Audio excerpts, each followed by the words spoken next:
Committee of the whole meeting to order on Monday, May 18th, 2026 at 6 p.m. Roll call, please. Julie Jetty, Here. Jason Janzik, Here. Bridget Sandlin, Here. Catherine Potter, Here. Mindy Hartman, not here, Dee Darling, not here, Stacy Salt. Acceptance of the agenda. Items for discussion may be added to the agenda at the start of the meeting at the request of the superintendent or any board meeting upon majority approval of those members present. Does any board member have an item to add? Hearing none, we'll go to community input. I do not think anybody signed in, so we'll skip that paragraph. Approval of the previous minutes from April 20th, 2026. Does any committee member have any changes to the minutes? Hearing none, they'll be approved. And then we'll go to our first discussion topic. I think Mr. Shepherd will lead us off with the bills. Does anybody have a question for Mr. Shepherd on those? Okay, we'll move on to the treasurer's report, Mr. Shepherd. All right, hopefully we'll make the treasurer's report just as simple as the last item covering the bills. So let's dive right in. Maybe.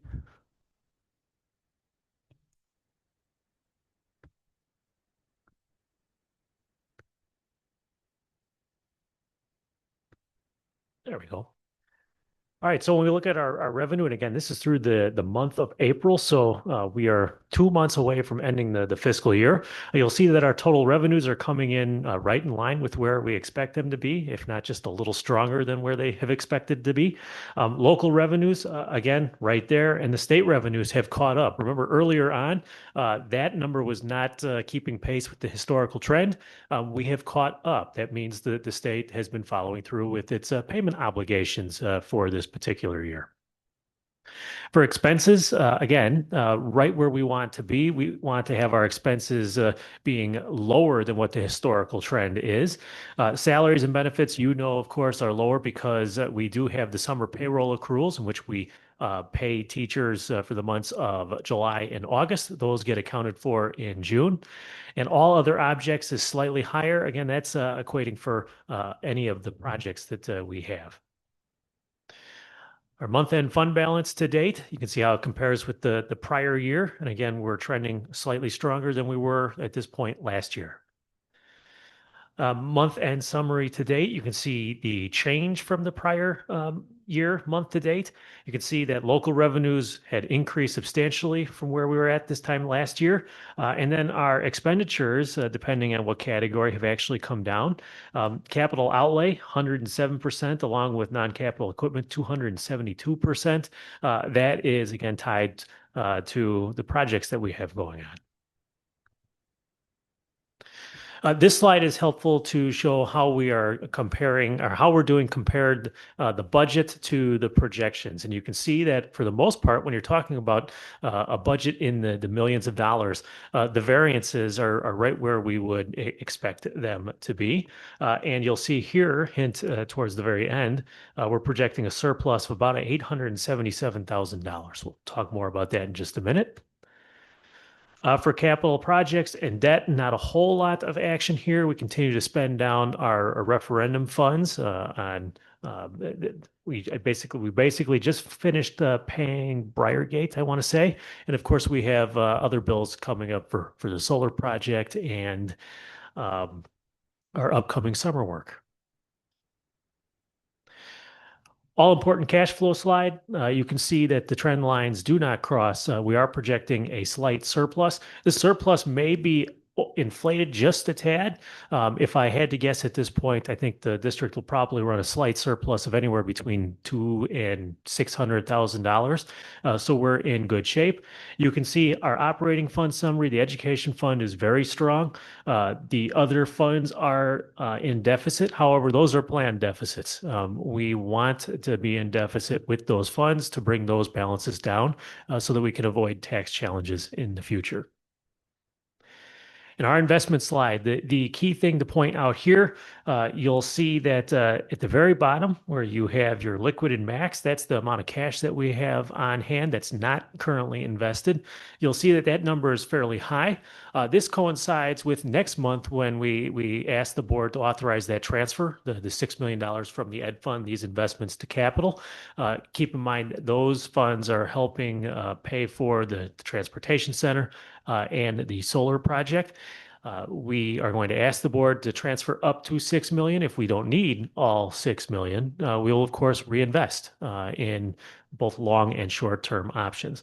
I will say on this note that last week, Mr. Glansman and I met with PTMA, and we had a riveting lunch talking about cash flow strategy and how to maximize that for the district. So I think you'll start to see, especially in the summer months when we have a higher cash balance, you're going to see the district try to do a little bit more short-term investing to maximize those dollars while we have them.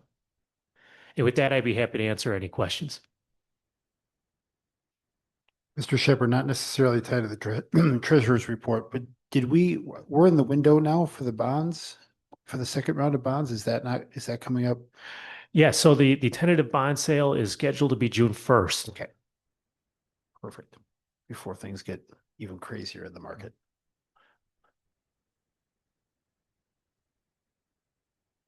Any other questions? Next topic is student lunch prices.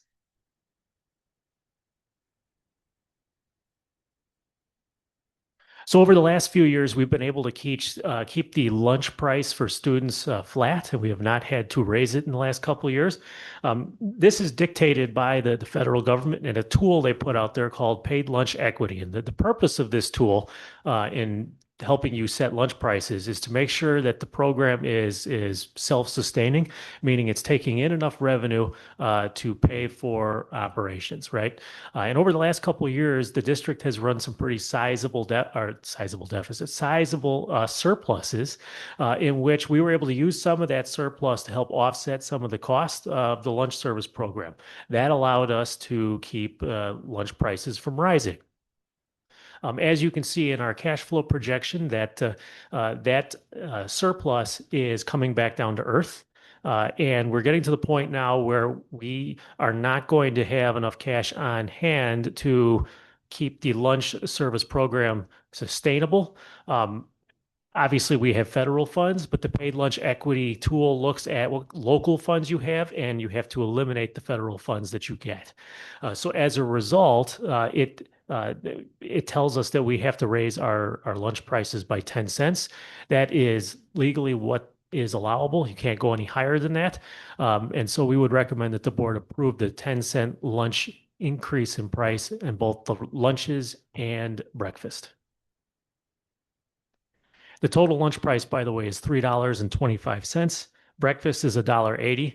And I know for the ideal lunch price, the federal government has a target of about $4 in there. So we're still far below that max target that's set by the Fed. Mr. Shepherd, thank you. Will this have any effect on free and reduced lunches for students? It will not. If you are free or reduced, those prices, the reduced price will remain the same. And of course, if you're free, that is where we get those reimbursement dollars from the federal government. All right, thank you. Any other questions? Okay.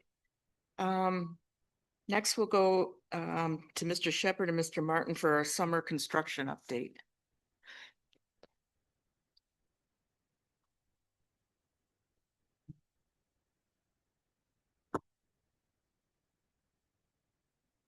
Good evening, everybody.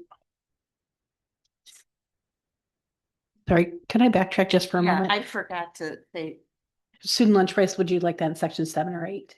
7. In 7, okay, thank you. Sorry, Mr. Martin. No, all good. Got to keep those lunches. All right, so this summer we have tons of projects, literally tons and tons of projects happening at all our schools in the district. I'm just going to go down the list, starting at Briargate. We already have the solar panels being installed at Briargate. I'll be getting some pictures for the next update and more posted on our website under the construction page under operations, showing some of those new solar panels getting installed there. The monument sign got its facelift. That happened this past week, Thursday, Friday, and looks really good. And I'm going to work with the school and their PTO to see how they want to decorate the ground in front of it versus just mulching it. And then for Briargate, the next thing is going to be parking lot signs. Because again, we did a deer path when they're all faded out. So they need to be updated and improved to make sure those are all correct. Oh, I did put some pictures on there. Excuse me. Does the parking lot signs also like restriping like arrows in here? And We do that every summer, normally, and I need to go get some pricing for that, like just to make sure the price we got last year, which was really a good price, but to make sure it's competitive still. Okay, Yeah. thank you. Okay, some pictures for Briargate. All right, Cary Jr.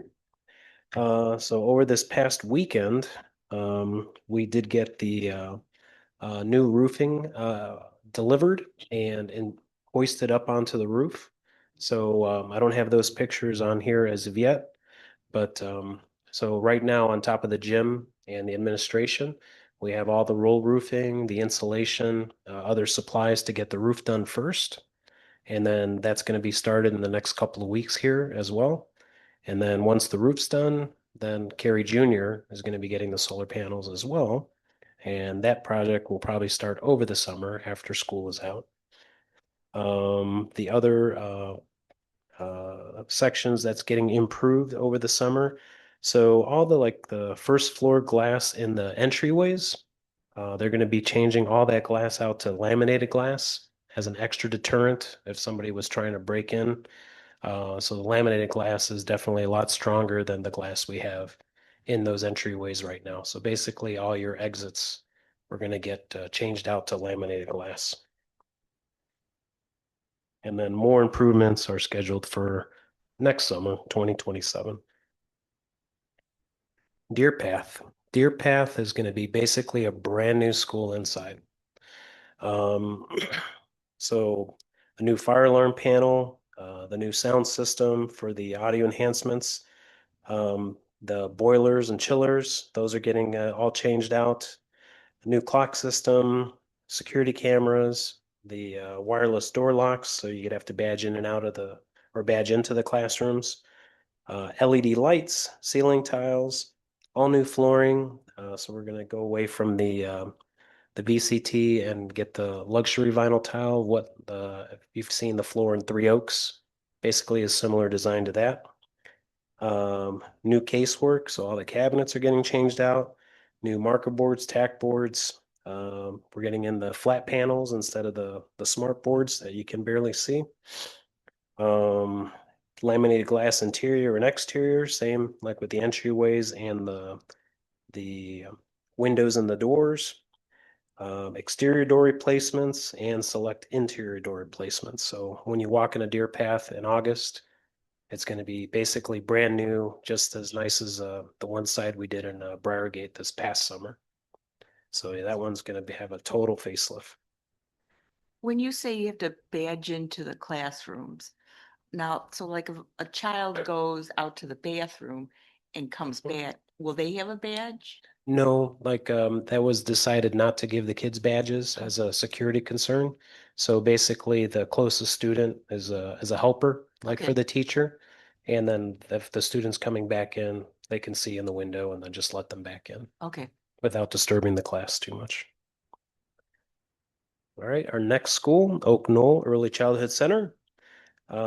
So they're getting a new solar panel system as well on their roof. That one's going to get started in the next couple of weeks once they wrap up what they're doing at Briargate. And the delay we had last summer with the window replacement. So all their windows are ready to go. So June 3rd as well, they're going to start swapping out all those windows, all the exterior windows at Oak Knoll. So they're going to get all brand new windows and a new solar panel system. So it's going to be much more energy efficient in that school as well. And then Three Oaks, along with Deer Path, the same company, Tyler Lane, is doing those renovations. We're going to do the same thing with the door locks, so the badge into the rooms, interior modeling. So in the classrooms, so imagine just everything off the walls, all new paint, new marker boards, tack boards, and the display monitors are going there. Their courtyard, the interior, like those windows and doors for that courtyard, somehow they really failed totally. And so all of those windows are getting changed out completely. So the whole interior courtyard is going to have brand new windows. And the courtyard is going to get power washed, cleaned up. So it's going to be brand new on the middle, inside the middle of the school as well. Then transportation. So our transportation building. So on our website as well, we got some new drone footage of the improvements and everything they've gotten done over there. So the paving and curbs, that's going to be going in the next couple of weeks. So the curbs will do the outline for all the parking lots and the driveway in that area. And then once that's in, you'll be able to really see, the shape of it and the parking for the employees, the bus drivers, and the buses. And yeah, that project's coming right along. So like now that we're past all the crazy rain, maybe they'll keep it moving, and that should be all ready to go at the end of June, early July. We'll have a grand opening celebration over there, so we got that planned as well. Does anybody have any questions? Thank you, Mr. Martin. I have a question about the wireless lock and badges, and if you can't answer it for security, that is understood. Is there some kind of manual override on that if there is no wireless or? Yeah, so then each one of those locks does have a key. And so like we do have keys available. So if you've been in Briargate, so they've been using it all this year. And so far we haven't had to use those locks, but you can open it and then use a key to unlock it Okay, if necessary. If there was a power outage or something like that. thank you. But everything has battery backups too. So if there's a power outage, it doesn't default to open? No, like there's battery backups in the building, and they're designed to run the computer that runs the locks, and then the locks are battery powered by themselves already. So you'd still be able to badge in and out of those rooms. Do you know how long the battery lasts? Not long, so probably about an hour. Yeah, something like that. So it's not fail safe, but if there is a little hiccup, that we've had a couple of times, that there still is power to those locks.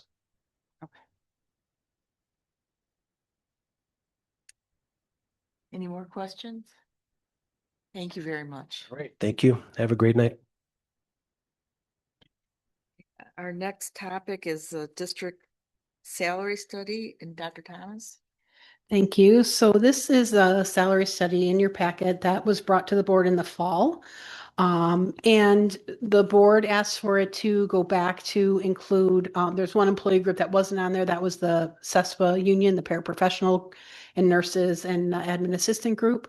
So we went back to Gallagher and got that amount. They did not charge us any extra for that. And that was back in January, February. At that time, we were smack in the middle of negotiations. So the board decided to put the entire study on hold so that we could concentrate our time on finishing our negotiations. So now that negotiations have finished, we're bringing the salary study back. Ms. Quinones, who's here tonight for her first official meeting, she's been in the district a week already, so thank you. Reached out to the company to get an updated estimate of what it would cost, and they are going to honor the price that they gave us all the way back in November. So what they do with the salary study, they will look at all employee groups. It's very extensive, so they look at the market comparison, they look at benchmarks to other districts. They look at everything from salary to job descriptions, what's in the job descriptions, making sure things are aligned. They look at our structure and make sure that's aligned to our strategic plan and our goals. So they do all of those things to take a look at the different employee groups and then make recommendations for where we might want to address. It's a little bit different than, we do a lot of studying on our own when we're trying to do negotiations and things like, okay, well, Crystal Lake pays this much and we pay this much, but they do a much deeper dive into the total compensation. So it's salary, benefits, all the different days off or things like that with the different employee groups. And it's, so they're trying to take what we're usually doing apples to oranges, they're trying to make apples to apples so we can understand not only where we are as a district, but how we really compare with other districts. And then they can make recommendations from there. So that would just give us information and data to move forward on future negotiations, future compensation for non-union groups. And just every single employee group would be touched in that way, which is a good thing because then the board would have a lot of data going forward to make decisions on. So we are recommending that the salary study be approved next week at the board meeting to take a look at all the compensation across the board for all of our 400 plus employees.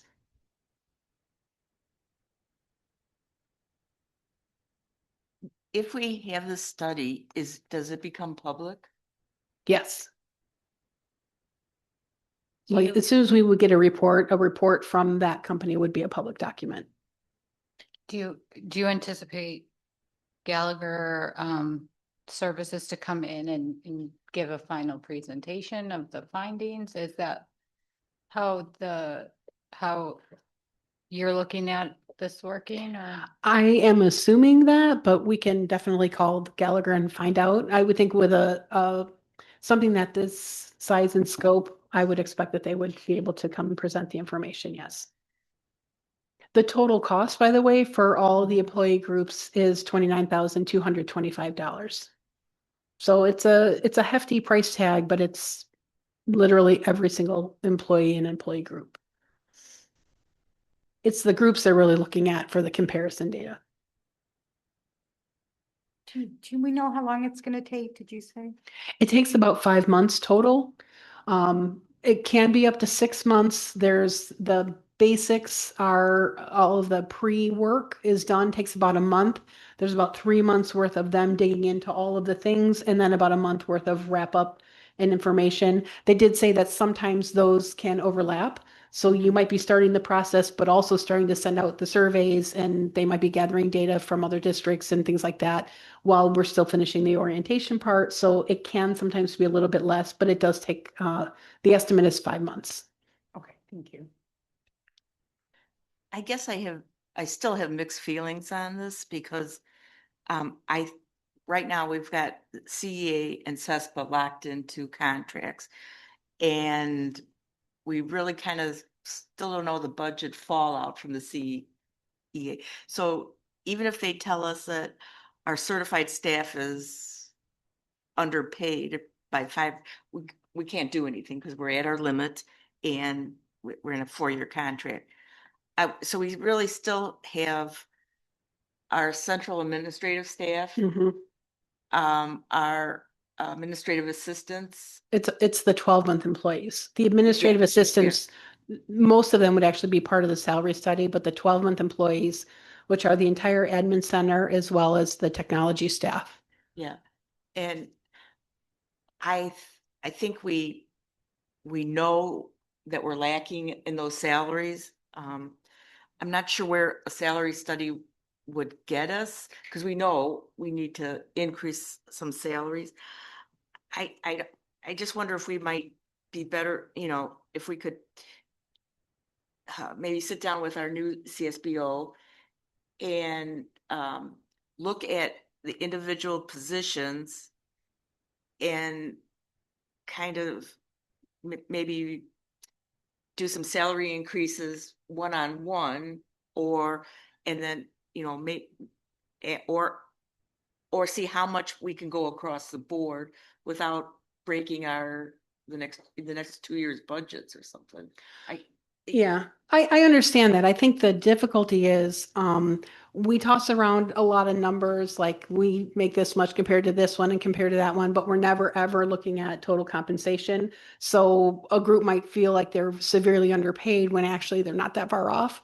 and vice versa. So I think the only way to really get to the bottom of it, where we have some pretty significant structural changes that need to happen in this salary, and it's not a short-term situation. So for example, if you want to be, I think we're going to find a couple of groups that are going to be fairly far off of where our competitors are, and it might take multiple years to get even close. I mean, similar to our contract that we just did with the CEA, it's 4 years and it's pretty substantial increases each of the 4 years. You can't get there in a year.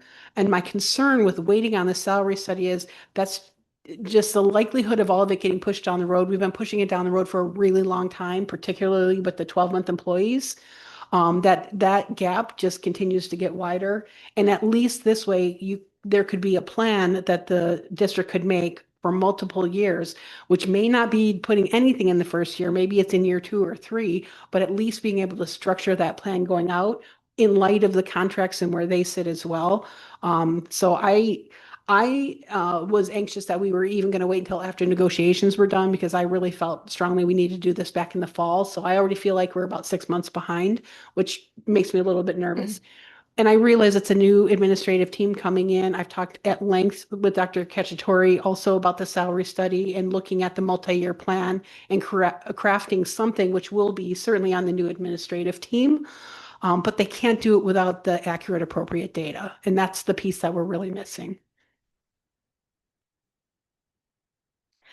I just worry that, since it's a public document, if people see that, this delta or something, and we can't make it up right away, what does it do to morale? Kind of, I mean, are we gonna have a lot of, people leave, or angry workers, or, it's hard to please people and ask them for patience, or, so Yeah. that's just kind of some of my thoughts. Yeah, I completely understand that. And I think, the one thing that in schools we always say is go back to the data, go back to the data, but we're not even giving data to go back to or to create a plan from. So that would be my concern is we can do some things very short term, but they are very short term. And, we've been for years and years all about the long-term plan and what we can do. And this gives us an opportunity where we've got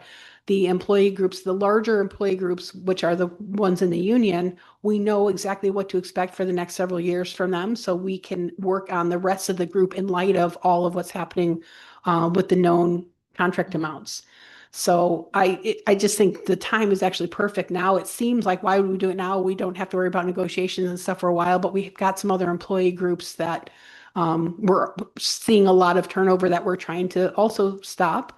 And I think, again, the plan is, whatever the plan is, will be a multi-year. It's not a one-time easy fix. So I think the more lead time the district has, the better off we're going to be. President, Thoughts? yes, I originally shared the same concern.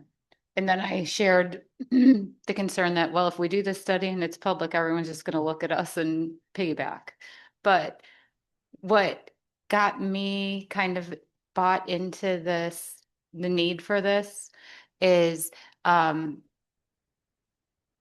defining that they're going to be helping our district look over, my understanding is look over job descriptions, be helping define the roles. Maybe perhaps there's going to be room there for where there's duplicate things being done, and there's going to be room there to restructure the different roles, and perhaps that way we can have more efficient functioning that way, and maybe save money too as well, because I do think that I want to know what I know that admin has said that some of the job descriptions don't get updated until it's empty.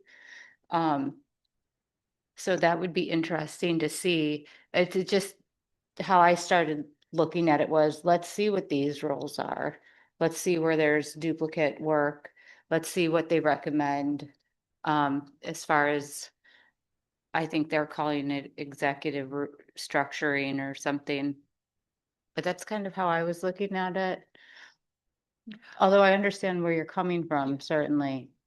A question the board has had at sometimes during the year that we've talked about is the titles of the roles, and is that appropriate to what the role is? So is an assistant superintendent here the same as an assistant superintendent somewhere else?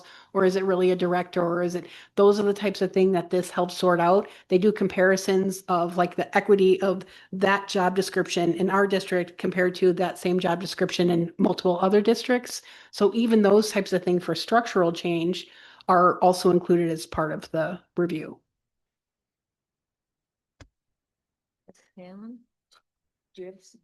Yeah, I was just gonna say it, and also maybe publicizing this will, and the community can read and see where we fit in with neighboring communities. And if we're severely lacking in paying salaries, maybe it is an eye opener if we need more money, if more taxes are gonna be requested because, hey, look, Crystal Lake, Fox River Road, whatever, are paying so much more. If we don't come up, we're gonna lose teachers, we're gonna not, attract as many new hires.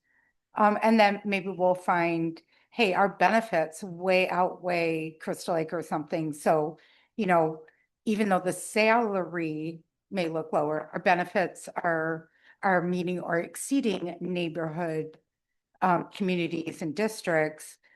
And that would attract other. So that's my thought. It's just transparency. And there's no need to hide it. I mean, we should have clarification, and then it'll give us 4 years to plan, right, for some of it, if need be, if we really needed to come up and make big changes. So. I just have a question.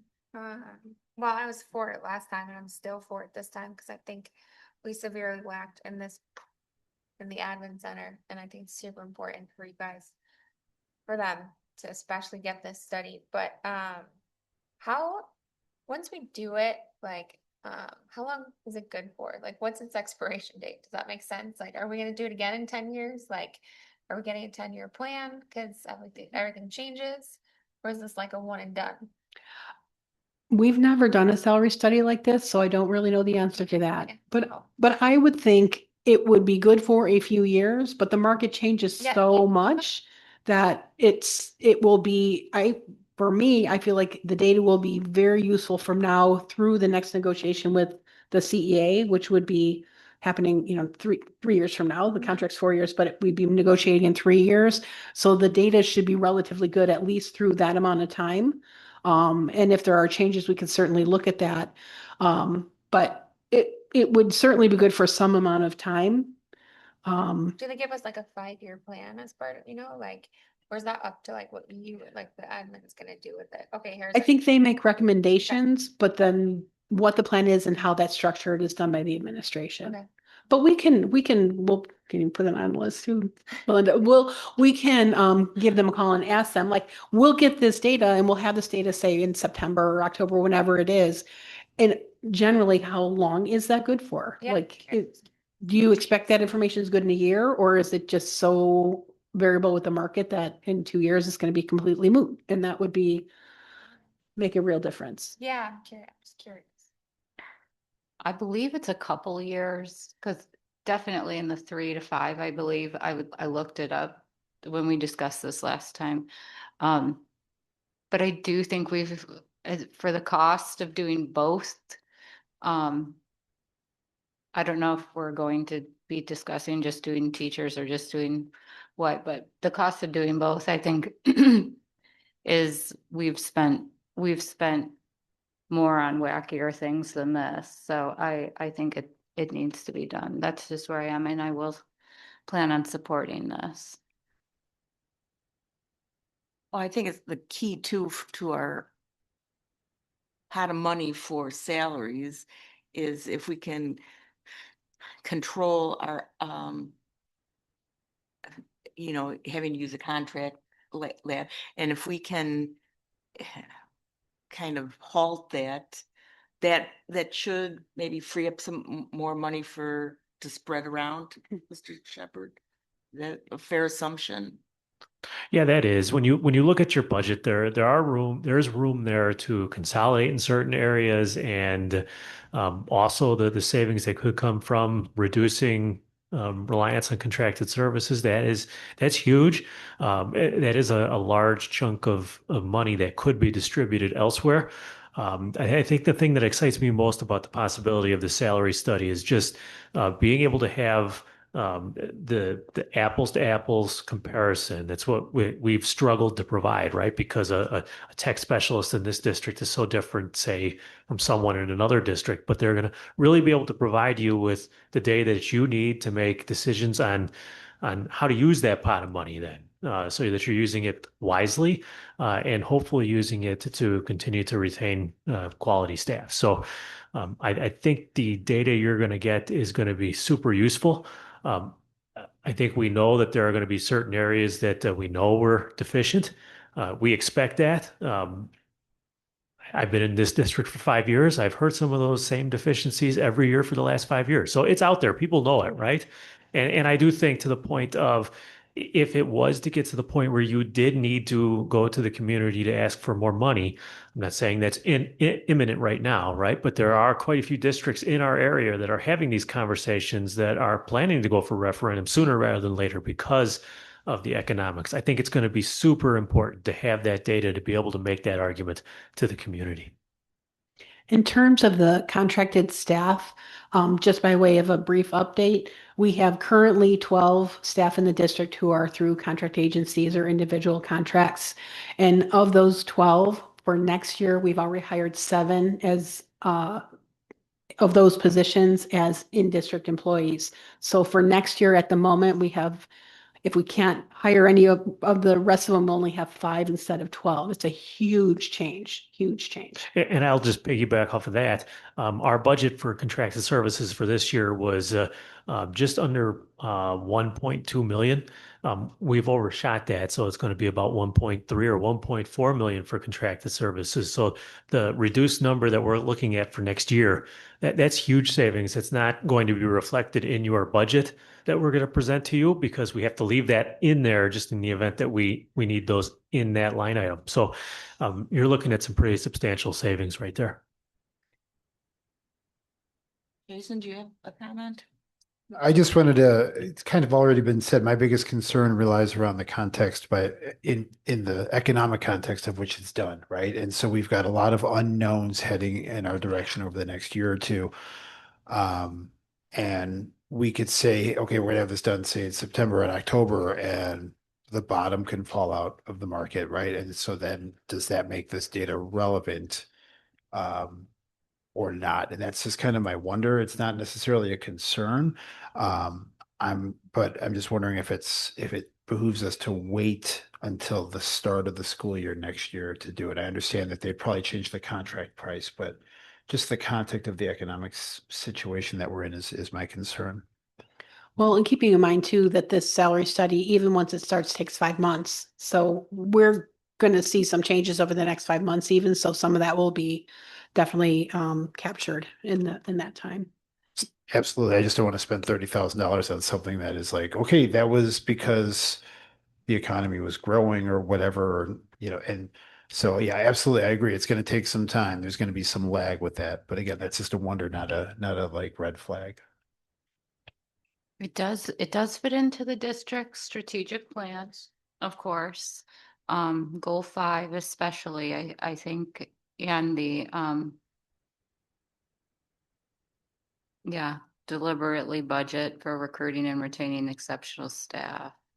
It's gonna be tough. I also don't want to delay it, Jason, only because like, I get your point because it's a concern clearly, but we're getting like a brand new admin team and I think they need this, like, and it's only gonna kick the bucket down the road for them among all the other jobs they need to start fresh. I feel like give it to them now. Let's start this new admin team with this rather than to wait, because they need to act. So Absolutely. That's a very fair point. Would you prefer I call you Belinda? Okay. Have you had experience doing a salary study previously? Can you turn your microphone on? Okay. Rule number one. Sorry. I have done, demi salary studies with my district looking at salaries of different districts around us, but that was literally just something small. That is not what they are offering us. I mean, this is looking at total rewards for every position in our district, which is huge. Definitely not something that I could do or any HR person in the school district could do on their own, for sure. So is there consensus to move this for a vote next week? And since Mrs. Darling and Mrs. Hartman are here, we'll rediscuss it. Yep, we'll put that in section 8. Thank you.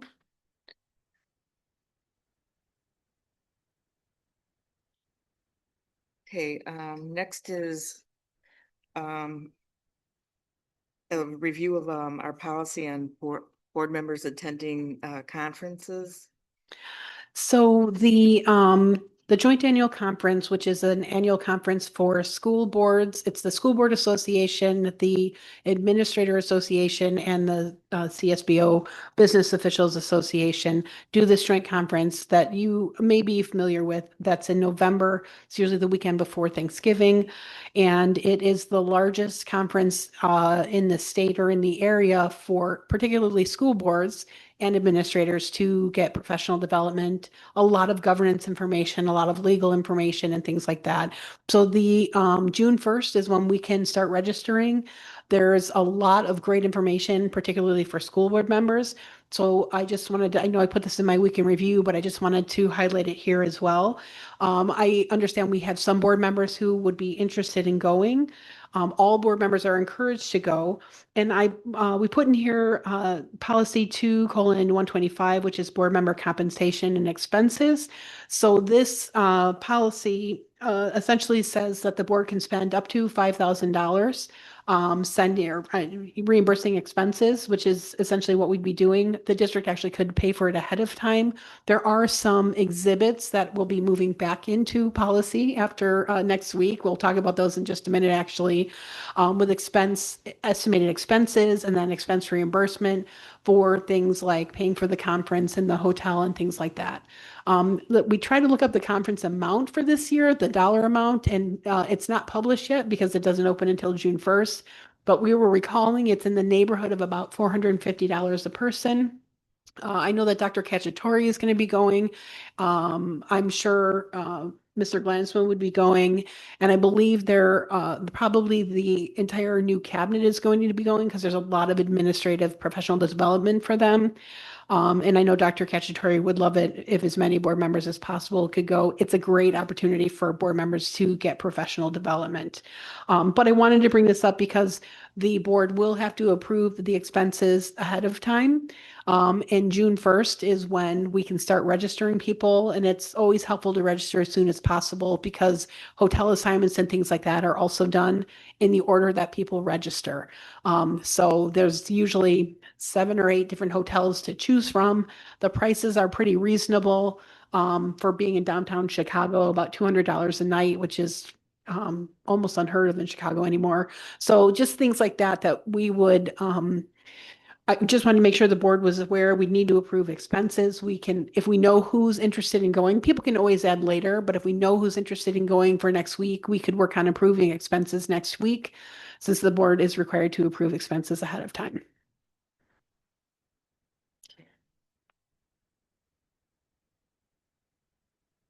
So what would we be doing next week?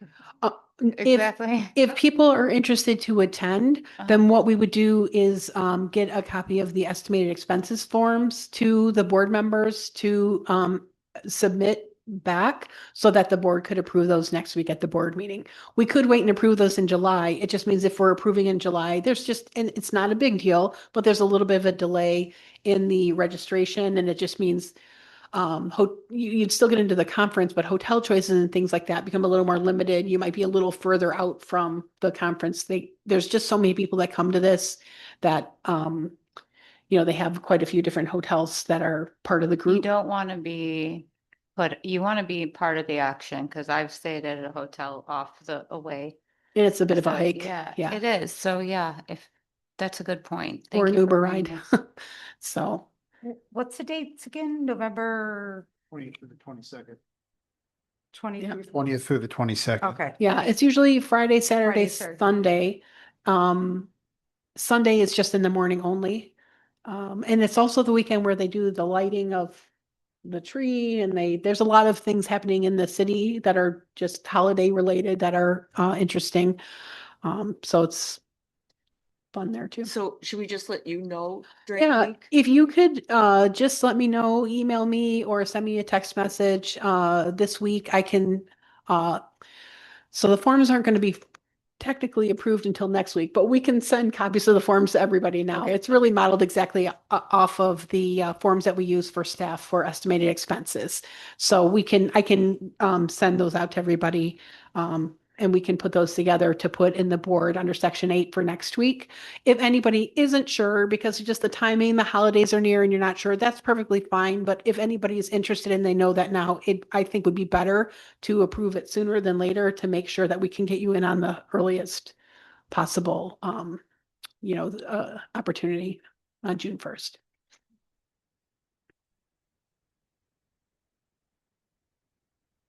Okay, next we have a press review, Dr. Thomas.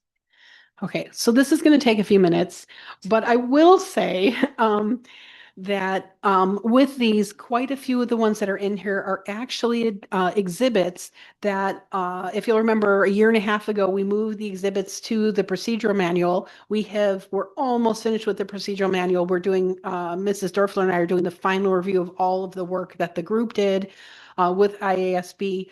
And just finalizing. And one of the things that we noted where there were some exhibits that we thought made sense in consultation with IASB to move back into policy. So a lot of the exhibits are in section 2. There's only one and I think I don't even know how many, there's quite a few, but the exhibits have not changed since the board approved them, most of them in January of 2025. So the exhibits are exactly the same. The approval would really just be, it says accept press on these, but it's really bringing back in what you've already approved in January. There's only one exception to that, which I'll talk about in just a minute. And that's because one of the exhibits actually came in press packet number 121, which we're also going to review tonight. That said, I'll go through each of these. With each of the exhibits, I will just read the name of the exhibit. Again, there's no change. So if people have questions, please ask. Otherwise, we'll just, for the record, read the name and number of the exhibit so that we can move those back over to the policy.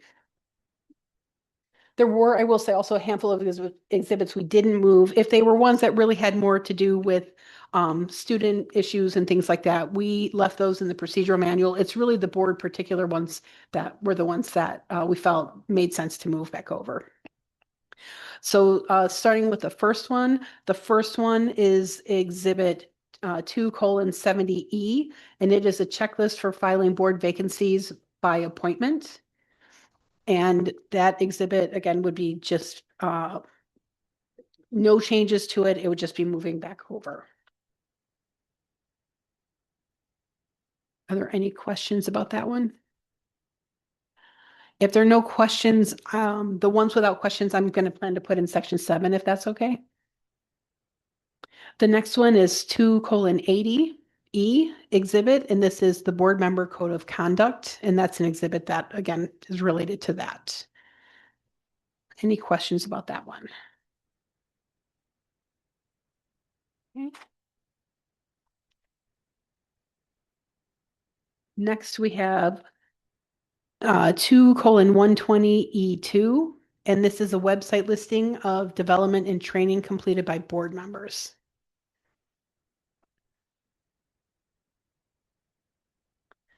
The next one is 2:125E1, and that is board member reimbursement form. The form that's in here is the form that I was talking about in the last discussion topic. The form that's in your packet is the template, the formatting got a little bit thrown off, but that will be corrected. And this is the form one of the forms that you would get as part of the Triple I conference if you wanted to go. The next one after that, very closely related to 125E2. This is the board member estimated expenses approval form. So this one is before you go. This is the one that we would have you fill out. The other one is if you have expenses that you would need reimbursed directly. The next one is 2:125E3, and that is resolution to regulate expense reimbursements. So this is actually the exhibit that talks about the limit, the maximum allowable limit that the board has set for travel, meal, lodging, and expenses not to exceed $5,000.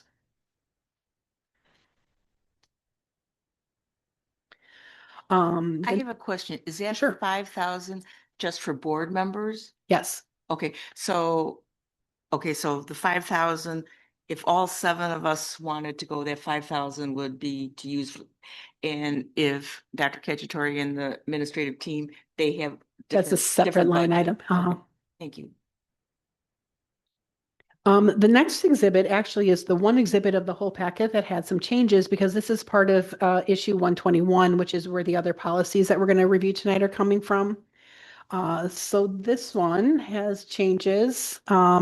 On page 1, there's some notes in here. So I'm sorry, I should read it what this actually is. So exhibit 2140E, this is guidance for board member communications, including email use. So there's on the first page, you'll see there's a couple of updates about public records and how they're stored and using email for communication.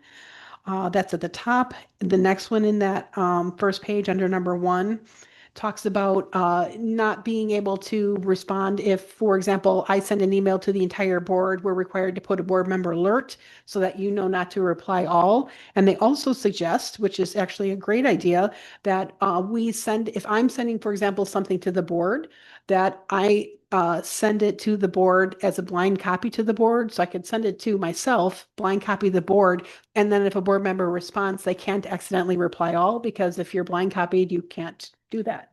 And I could let board members know in the context of the email that this is going to all board members. And the reason we have that, just in case anybody in the audience or at home would want to know, it's to be in compliance with FOIA or freedom of, no, I'm sorry, not FOIA, with the Open Meetings Act. There's also an update related to that on page 2. They did change, most of the time they said email, they changed it to electronic means. And then they also, under number 6 on page 2, included that information about the board member alert again there. And a little further down, just included some information about the public record that was amended, where this is coming from. And then a couple of minor things on page 3 that really change email to electronic communication. So those are the changes. That's the only exhibit that had changes from the last time the board looked at it. Are there any questions about those?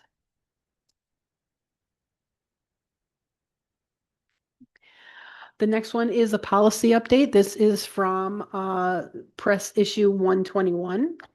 On this one, this is 2:200 types of Board of Education meetings.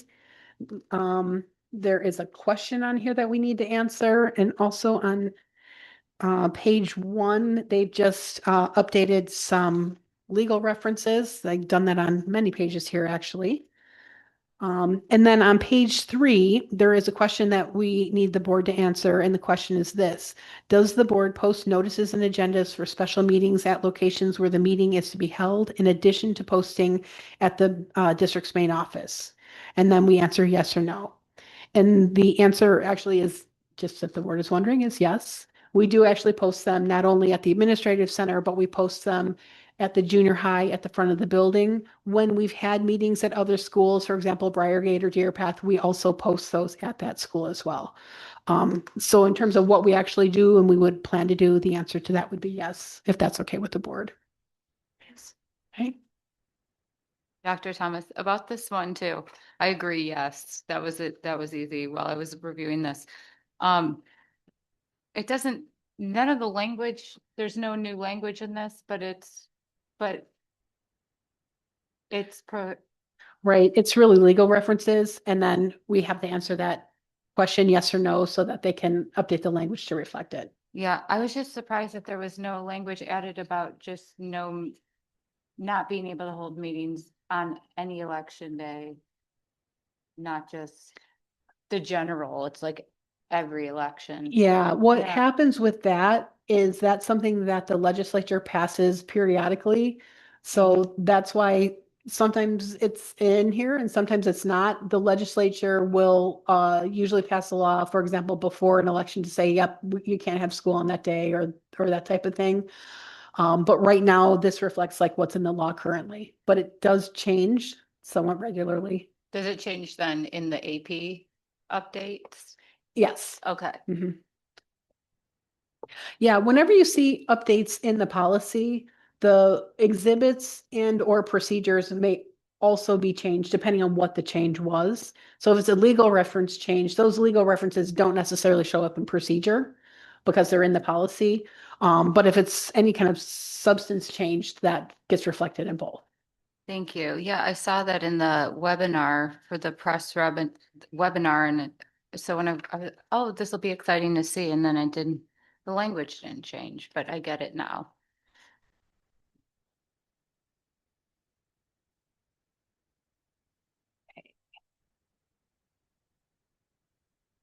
The next one is an exhibit. I'm sorry. I almost skipped one. 2:220. Which is Board of Education procedure, Board of Education meeting procedure. And in this one, sorry, I'm working on two different sheets here. On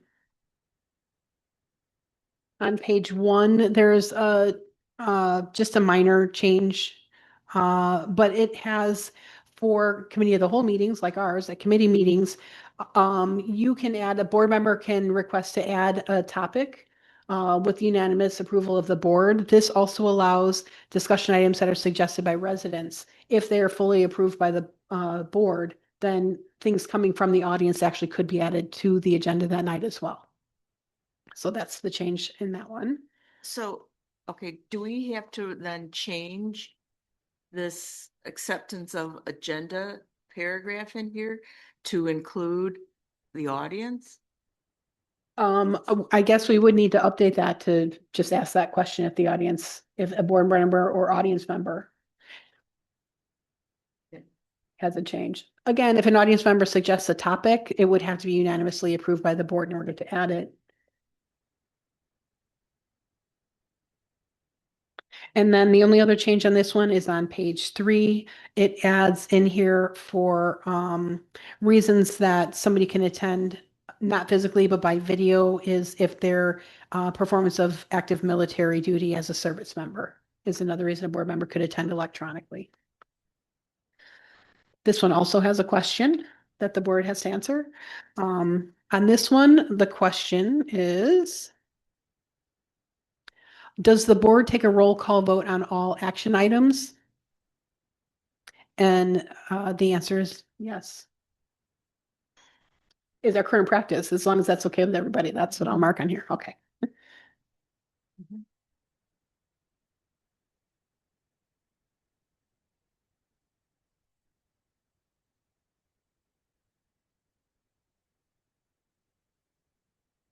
Okay, the next one is an exhibit that is just being moved over. Actually, the next 10 or so are just exhibits moving over. So I'll go through them relatively quickly. Just stop me if you have any questions. So we have, the first one is 2:220E1, and this is board treatment of closed meeting verbatim recordings and minutes.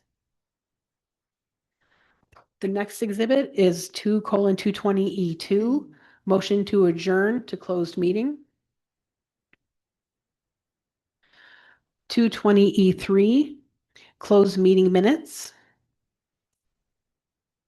Dr. Thomas, is this, does the district have to use this form or will it just be, is that just going to be a sample template? This is the form that we actually use now. Okay. So we would be using this form, yes. Okay, thank you. Okay, 2:20E4. This is open meeting minutes. 220E5, semi-annual review of closed meeting minutes, which I think we're actually scheduled to do tomorrow. 220E7, this is exhibit access to closed meeting minutes and verbatim recordings. 2:220E8, Board of Education records maintenance, requirements, and frequently asked questions.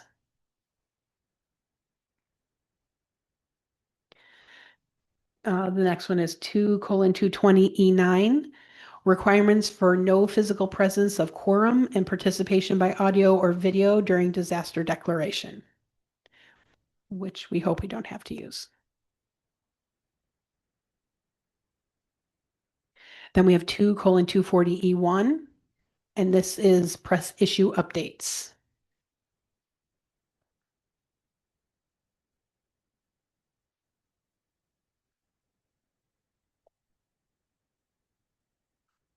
And the next one is 2:240E2, developing local policy.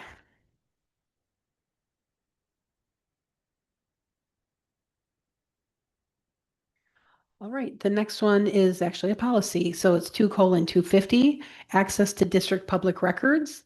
There are some changes on page 1. These are primarily just minimal style changes. Instead of saying that was delegated, they just switch it to the word delegated. They do have some updates on here, which are great actually in terms of FOIA, including under the definition. It talks about the district's public records do not include junk mail. So if something that is considered junk mail is FOIA'd, we do not have to send it. The other one is in requesting records, the 4th paragraph down. It does say email requests must include the entirety of the request within the body of the email and not as an attachment or hyperlink.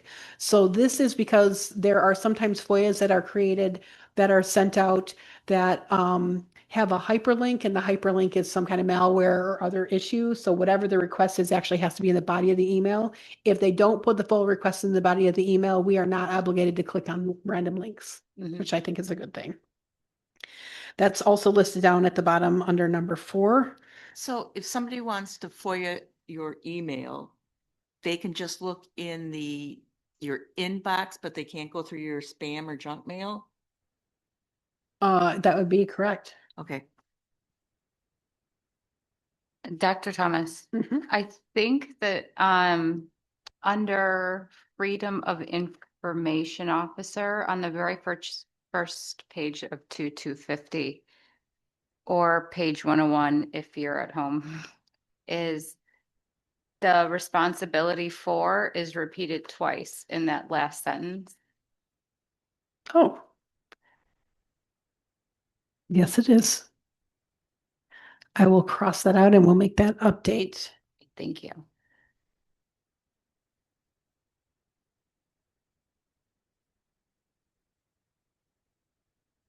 You're a good kid. Eagle eyes. I have nothing better to do.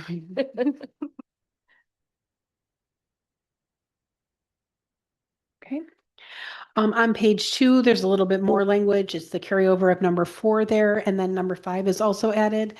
The district has a reasonable belief that the request was not submitted by a person. These are reasons that we can say no to a FOIA. And the requester fails to verify orally or in writing that they are a person within 30 days of the district's request for verification. So we do get FOIAs that look like they're not from an actual person or mailbox. There are bots that people send out FOIAs to thousands of districts across the country, and we have the right to request that they provide their information, and if they don't, then we don't have to respond to the FOIA. We can deny it. Any more questions about that? Okay. The next two are exhibits. Exhibit 3:40. E, checklist for the superintendent employment contract negotiation process. And then the next one is 4130E, free and reduced price food services, meal charge notifications.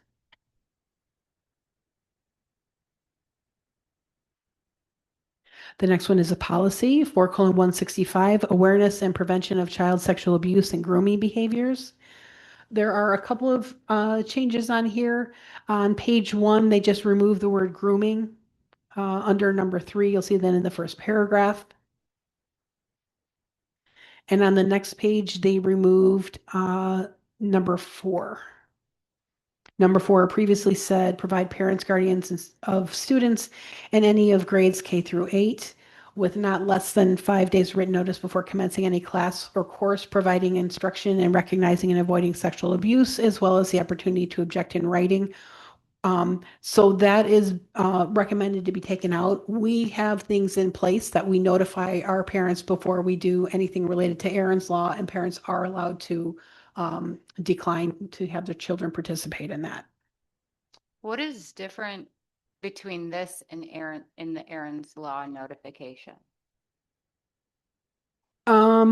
I don't know what the difference is, but as a district, we would not do the Aaron's Law because that would also fall under topics that are, I'm going to forget the word, but the controversial topics for us.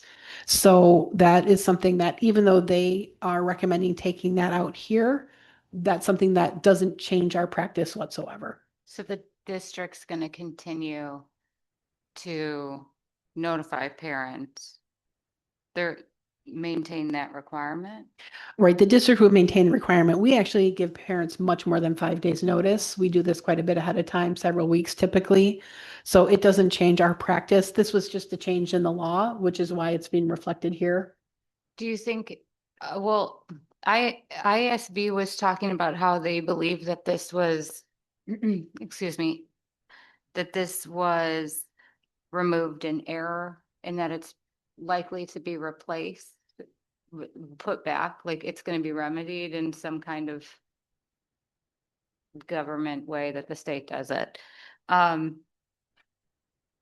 you think, leave the language in if we're notifying parents already, if we're going to continue to notify parents, or take it out because it's the law? I But think we but have the continue latitude to- to do either. And honestly, since we're doing it already, there's no harm in just leaving it in if the board would prefer that. I would like to know how the board feels about it. As a parent, I want to know what's going on. I'm not necessarily going to say no, but I don't know if the district is going to, I think it's probably best to continue to do it since it is a controversial or sensitive subject matter. Yeah. You're going to want to know if your kid comes home talking about stuff, Right. that's what they're talking about, and it's in a safe way in its curriculum, and they're not just hearing about it, on the bus or something. That's how I'm kind of looking at it. Also giving parents that option to object. Yeah, I mean, truly, we do Yeah. anyway, so there's no harm in keeping it. I mean, but that's the beauty of getting to tailor our policies, that we can leave that in. It doesn't say we can't have it in. Right. It's just because of the way the law was changed, it was taken out. I would just like to hear, I don't know how the rest of the board feels about it. No, I mean, I'll support leaving it in. Yeah. Why would they take out the word grooming when they have it in the title? I think just because grooming, it could be any behavior. Grooming is one type of behavior, but any behavior that would lead to the outcome of it being grooming is, I think, what they were trying to get at. So we'll put that in section 7, but we'll keep number 4 on page 2. Is that okay? Yes. Okay. The next one's an exhibit 5:20, resolution to prohibit sexual harassment. Again, no change to that one. The next one is 5:30. This is policy, hiring process and criteria. The only changes really, I'm not sure why they kept it in here, but the only changes really are on the legal references. The policy is unchanged. But the legal references that are changed. A couple of them are in the body of the policy, which is why I think they put it on our list, as opposed to just the legal references at the end.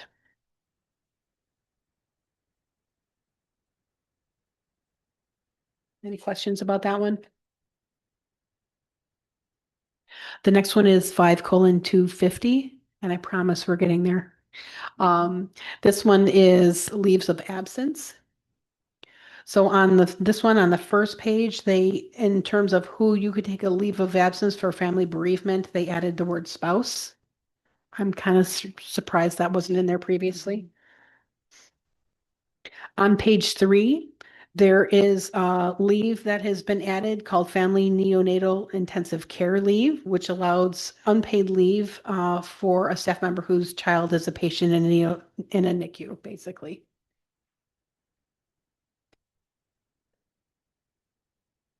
And then on page 4, we have another question. And this one is a pretty easy one. How many employees are employed at the district, including part-time workers? And the answer is 50 or fewer, or 51 or more. And we are definitely at the 51 and more.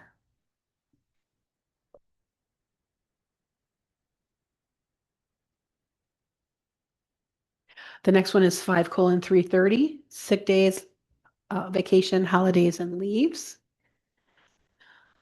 This adds on page 2 a number 5. This is related to the leave for neonatal intensive care. So that adds a number 8 on the list on page 2.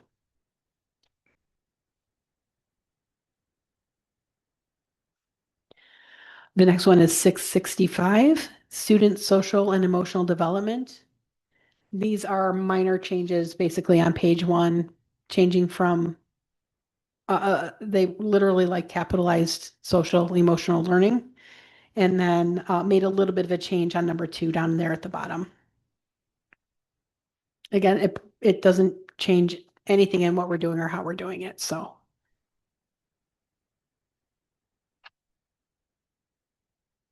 Six colon 145, migrant students. On they changed the word children to students. And that's really about it. I don't want to get controversial here, but I've noticed that they are changing a lot of the language of just children over to student or students. So I just want to make a suggestion to the board for consideration that we also change in the first and last sentence of this policy, children to students.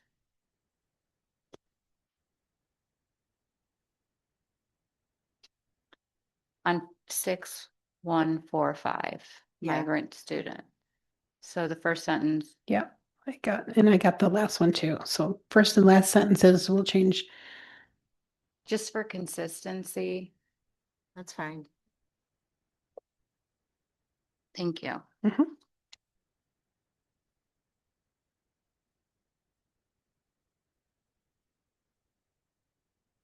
Thank you for that. 6:170, Title I programs. The vast majority of this, all it is doing is changing the word compact to plan. That's it. And it happens a whole bunch of times on both pages. So it's no different. It's just instead of it being called a parent and family compact, it's a parent and family plan. Under district level parent and family engagement plan on this 6170, there's the number 3 in parentheses, and I would just say change that children. Or was it number 2? Oh, it's number 2. Change. Oh, It's already student under number 2. Dang. Okay. My notes say children, change children to student, so. Oh, I you know where it is, apologize. Catherine? Down 3. lower on number 3 on the last full paragraph. Yes, school level parent family plan. Thank you. Do you think the rest of them all say student? Except that one, and I'm just thinking we should change it to. Yep. As well. Okay, the next one is an exhibit. This is 6:280-E. And this one came up during negotiations quite a bit. And actually, this is the class size and class size considerations for the board. And this is one we definitely wanted to move back into policy.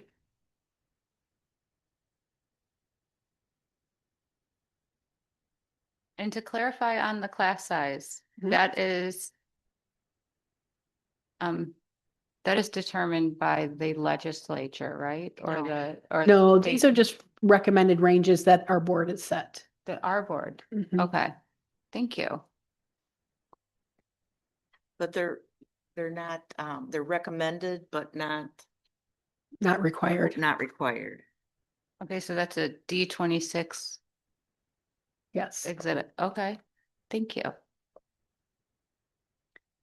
The next one is a policy, 7:20, harassment of students prohibited. A minor language change, they cross out the word school on page 1.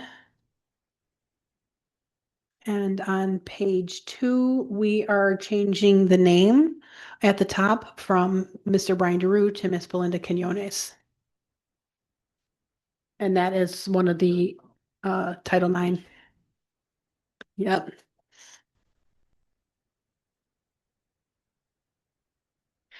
Next is 7:185, teen dating violence prohibited. And there's just on page 1, a very minor change. They cross out the term. I don't know why. Continuous improvement is usually what they call it. 7:220, bus conduct.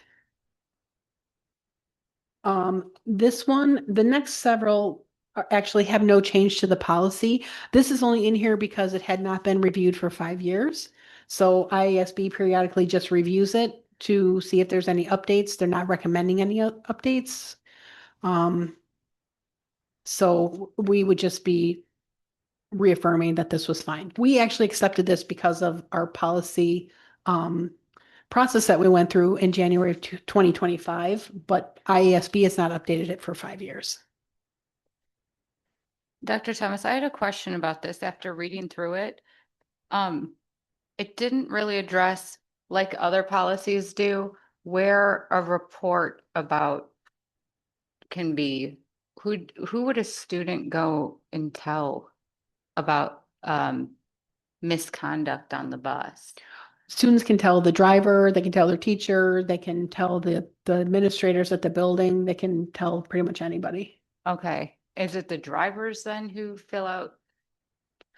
It depends on the incident. So if the driver is aware of the incident, drivers do fill out bus incident reports, yes. Okay, Sometimes they're brought to the administration or to a teacher who brings that to administration. When that happens, then we actually go back and can review videotape from the bus to see the incident, because bus drivers can't always see exactly every single thing that's happening in every seat, but there are cameras that allow us to do that. So I'm curious. Should there just be some kind of sentence or something? I don't know if it's in the student handbook instead of just where or a student can go or to report something that's happening on the bus. It might not even be happening to you, but you might have seen it or you might have heard it. And other policies say, go to the principal, go to a teacher, go to the complaint manager, or go to whatever adult in the school you trust.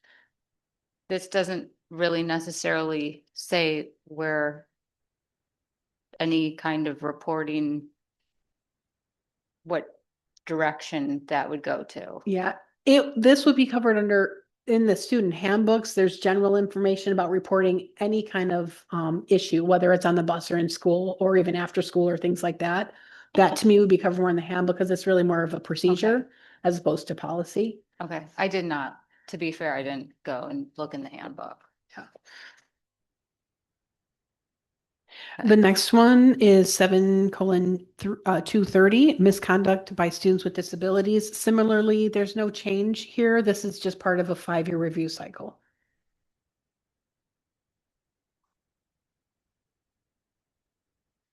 The next one is 7:280, communicable and chronic infectious disease. Same thing, part of a 5-year review, and there is no recommended change. The next one is 7:300, extracurricular activities, minor changes on page 1. Under number 4, they just changed it by an insurance policy. They added the word insurance. And then at the end, under family insurance policy, they took out the word concussion a little bit later. Under number 6, they talk about the student athlete concussion and head injuries. So I think they just removed concussion because it was repetitive. And then legal reference was updated. Okay, and the last one, 8:90, parent organizations and booster clubs. Again, minor update on page 1. They changed where it said district to board, and then they took out the word or a little further down. And that was it. So we'll make the updates on the couple that we had a couple of changes either from press or that we changed with the students. I missed one. Oh, yeah. Did you go back? And I'm so sorry. No, no, that's fine. 173, it's page 173 of 80 if you're on here. But it's policy 7230, misconduct of students with disabilities. Mhm. Under behavioral interventions, it's that last sentence, just changing children over to students. That would just be my suggestion, again, just for consistency.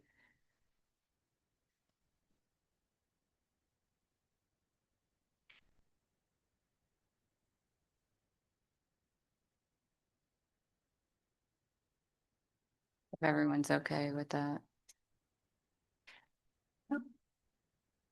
So noted. So we'll make those changes with the students. The other change about keeping in that number 4, and otherwise we will put all of those in section 7 if that's okay.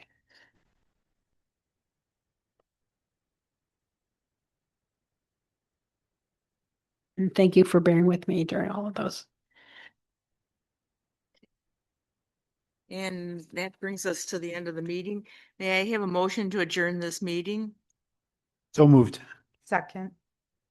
All in favor? Yes. Meeting is adjourned at 7:23.